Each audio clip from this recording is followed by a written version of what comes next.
Joining our closing bell exchange today, Nela Richardson from Edward Jones, Saira Malik from Nuveen, and CNBC's Rick Santelli at the CME Group. Nela, we've got more evidence on the economy. We've got a lot more color out of corporate America, earnings and guidance.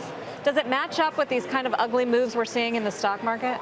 In some sense it does. The reason is that we are in the late stages of this bull market, so we can expect volatility. Historically speaking, we see a correction about once a year on average. We see a pullback of a 5% or more about 3 to 4 times a year on average, and that's exactly where we are now. We're seeing more volatility, and so investors should be prepared for volatility going forward. I will say that we are at an economic sweet spot still continued growth and very low inflation. That is fairly rare, and it's accommodative for fundamentals and growth in the corporate sector to continue. Rick, welcome back, and I want to ask about the GDP print and the yield curve. 3.5% GDP, but 3.1% or so on the 10-year. Does that suggest to you the bond market thinks growth will come down, or is it just down to all the factors we've talked about so often, whether it's international yields or optimism about the general growth rate?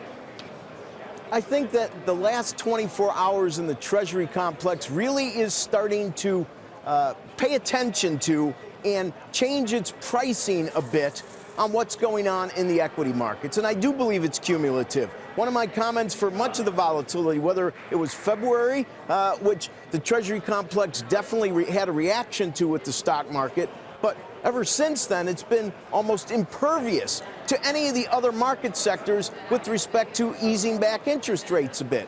Today, as we sit at 307, 308 in the 10-year, it's probably going to be our lowest yield close since the 2nd of October.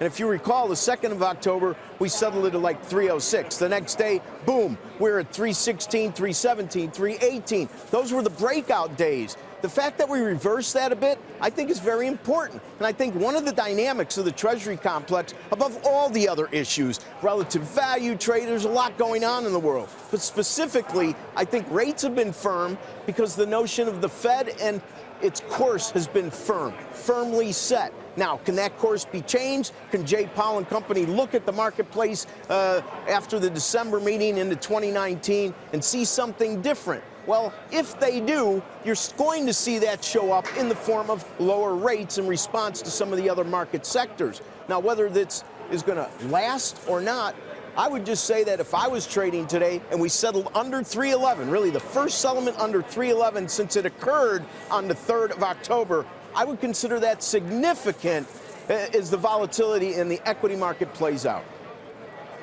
Rick Santelli, thank you. Saira, what are you telling your clients at Nuveen as far as how deep this correction looks and how much further it has to go?